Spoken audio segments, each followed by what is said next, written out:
పరిశుద్ధ బైబిల్ గ్రంథములో నుండి మొదటి కొరింథీయులకు రాసిన పత్రిక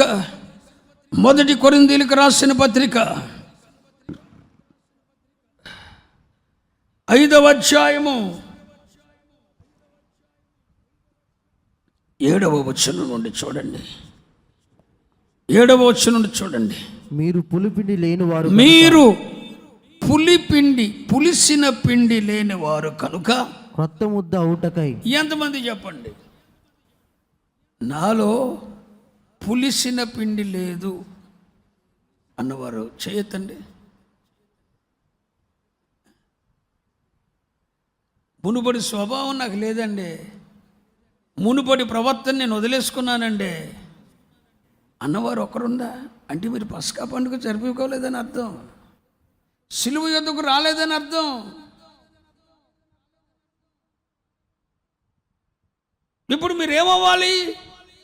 యేసయ్య సిలువ నీకు అర్థమైతే నీ పాపపు ఉగ్రతంతా తండ్రి ఆయన మీద మోపినప్పుడు నీ పాపమును మాత్రమే కాదు, నీ పాపమునకు తగిన శిక్ష కూడా ఆయన అనుభవించి ఏ రూపము వర్ణించటానికి వీలు లేనంతగా ఆయన ముఖం వికారం అయిపోయి ఎముకలన్నీ స్థానం తప్పి సురూపమైన సొగసైన లేని వానిగా మార్చబడి ఎంత ఉగ్రత అనుభవించి నిన్ను పాప శాప సాతాను అధికారులను బయటకు తీసుకురావటానికి ఇంత విమోచన కార్యం జరిగించితే కదా నువ్వు బాప్తిసం తీసుకున్నావు, మారు మనసు పొందావు, రక్షింపబడినావు.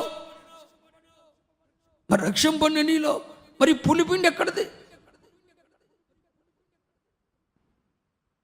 ఐగుప్తులోనే వదిలేసి రమ్మన్నాడు మోషే. మీరు పులిసినది ఏది తీసుకొని రావద్దు, పులిపిండి తీసుకొని రావద్దు అని చెప్పాడు.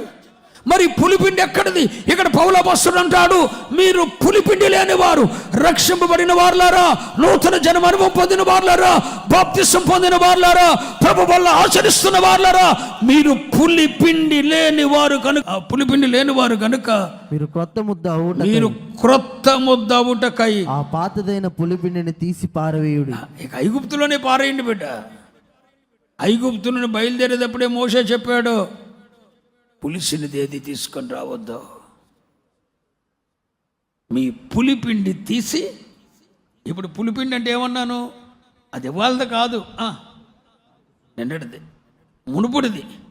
మునుపటి నీ ప్రవర్తన, మునుపటి నీ స్వభావం ఏంటో ఆ పులిపిండి తీసి పారవేయండి.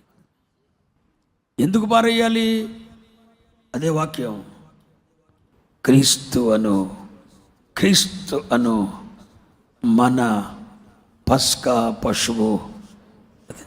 స్క్రీన్ మీద చూడండి, క్రీస్తు అను మన పశువు క్రీస్తు వధించబడ్డాడు. ఈ సంగతి నీకు అర్థమైతే పాతదైన నీ ప్రవర్తన, మునుపటి నీ ప్రాచీన స్వభావం అని ఆ పులిపిండి తీసి పారవే.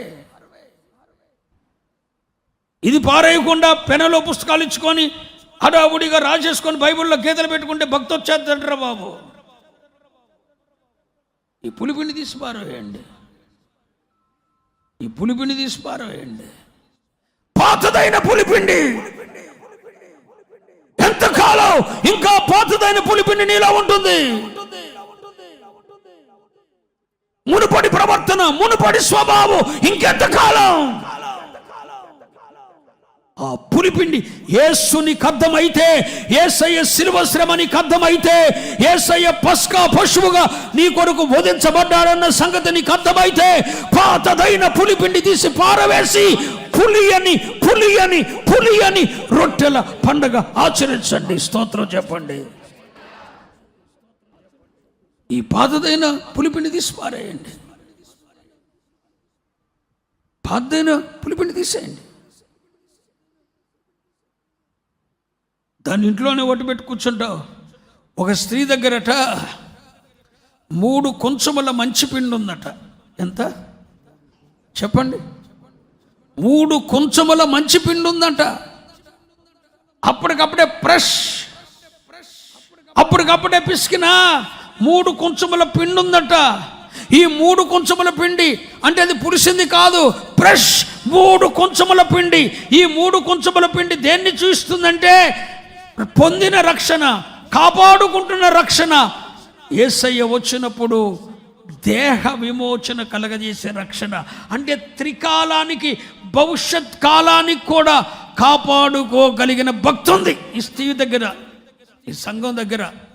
ఇంతకు ముందు కాపాడుకుంది, ఇప్పుడు కాపాడుకుంటుంది. ఇంతకు ముందు భక్తిని కాపాడుకుంది, అది ఒక కొంచెం పిండి.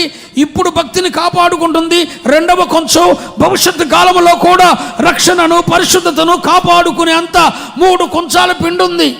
అంటే జరిగిపోయిన కాలంలో భక్తిని కాపాడుకుంది, అది మొదటి కొంచెపు పిండి. ఇప్పటి ప్రస్తుత కాలంలో భక్తిని కాపాడుకుంటుంది, ఇది రెండవ కొంచెం పిండి. భవిష్యత్తు కాలానికి సంబంధించిన భక్తిని కాపాడుకునే నైపుణ్యత కూడా ఉంది, శ్రద్ధ ఉంది, ఆసక్తి ఉంది. 3 కొంచాల పిండి ఉంది, మంచి పిండి. రాబోయే కాలంలో కూడా భక్తిని కాపాడుకునేంత ఛాలెంజ్ ఉంది. కానీ ఈ 3 కొంచాల పిండిలో కొంచెం పులిసిన పిండి పడిందట. ఎంత? 3 కొంచాల పిండి పాడైపోయిందంటండి.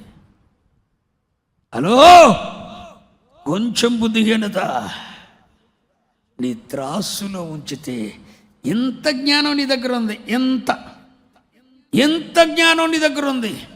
కానీ కొంచెం బుద్ధిహీనతను చూసావా? ఆ కొంచెం బుద్ధిహీనత త్రాసులో ఉంచితే యువతల పక్కన ఉన్న ఎంత జ్ఞానం, యువతల పక్కన ఉన్న చిన్న బుద్ధిహీనత ఈ జ్ఞానాన్నంతా తేలకొట్టేసిందంట. ఏది గొప్పరా సూర్యగా? ఎంత ఘనత గొప్పదా, ఎంత బుద్ధిహీనత గొప్పదా? ఎంత ఘనత ఉంది. బుద్ధిహీనత ఇంతే ఉంది, పిసరంత ఉంది. ఈ పిసరంత బుద్ధిహీనత అంట ఎంత జ్ఞానాన్ని తేలకొట్టేసిందంట. బుక్కావాని తైలం 365 రోజులు కష్టపడితే కానీ తయారయ్యేది బుక్కావాని తైలం. సంవత్సరం అంతా ఫ్రెష్ తయారు చేస్తే తయారైందా తైలం, సువాసన కలిగిన తైలం. కానీ అందులో ఒక్క చచ్చిన ఎగపడిందంట. 365 రోజులు చేసిన భక్తి ఎగరగొట్టేసింది. నీ కోళ్ళ మీద తిట్టే తిట్టు, నీ అత్త మీద ఎగబడిపో. ఒక్కరోజు ఎడిసిన చాలు, 365 రోజులు భక్తి వెళ్ళిపోద్ది. ఎందుకంటున్నా? ఈ జీవితం కొరకు పురాకులాట. ఒక్క ఈగ, చచ్చిన ఈగ. బుక్కావాణి తైలం అంతా పాడు చేసింది. 365 రోజులు చేశాడు ఈ భక్తి రాజవర్ధన్ గాడు. అదే బుద్ధిహీనతని ఒక ఏకపడింది ఈ మధ్యన. ఈ భక్తి అంతా పోయిందే, మొత్తం 365 రోజులు భక్తి పోయింది. 3 కొంచాల భక్తి ఉంది ఒకటి దగ్గర, సోయింగ్ భక్తి. కానీ కొంచెం బుద్ధిహీనత, కొంచెం పులుసుని పిండి మొత్తం తేలగొట్టేసింది. మీరు పులిపిండి లేని వారు అవ్వాలి. స్తోత్రం చెప్పండి, హల్లెలూయా. ఇప్పుడు పస్కా పండుగ నీకు అర్థమైతే, యేసయ్య శిలువ ద్వారా నీకేం జరిగింది అన్నది నీకు అర్థమైతే, ఇప్పుడు నువ్వు ఆచరించాల్సిన పండుగ ఏంటి? పులి అని రొట్టెల పండగ. అందుకే మనం ఏం లేకుండా ఆచరించాలి? యేసయ్య శిలువ మనకు అర్థమైతే ఇక మనలో ఏముండకూడదు చెప్పాలి. పులి పిండి లేనివారు. 1 కొరింథీ 5:7-8-9 వచ్చినారు. మీరు పులి వారై, ఆ వాక్యం పెట్టానా? మీరు పులిపిండి లేనివారు గనుక, పులిపిండి లేనివారై. హలో, గడిచిన మునుపటి ప్రవర్తన, మునుపటి స్వభావం, నిన్నటిది తీసాయి. ఈరోజు పులిపిండి లేనివారై పులి అని రొట్టెల పండగ ఆచరిద్దాం. స్తోత్రం చెప్పండి, స్తోత్రం చెప్పండి, స్తోత్రం చెప్పండి. మరి మునుపటి ప్రవర్తన ఏం చేయాలి?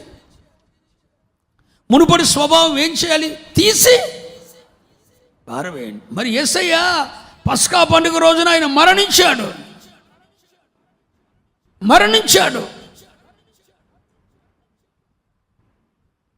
పస్కా పండుగ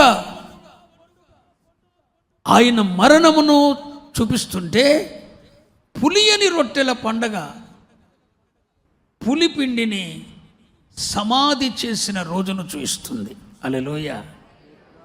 అంటే పస్కా పండుగ రోజున యేసయ్య మన పాపముల కొరకు మరణించాడు.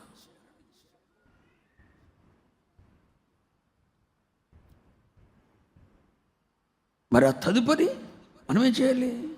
తదుపరి దినం ఏంటి? ఆ పులిపిని తీసి పారవేయాలి. అంటే దాన్ని ఏం చేయాలి? పాతి పెట్టాలి. దాన్ని పాతి పెట్టాలి.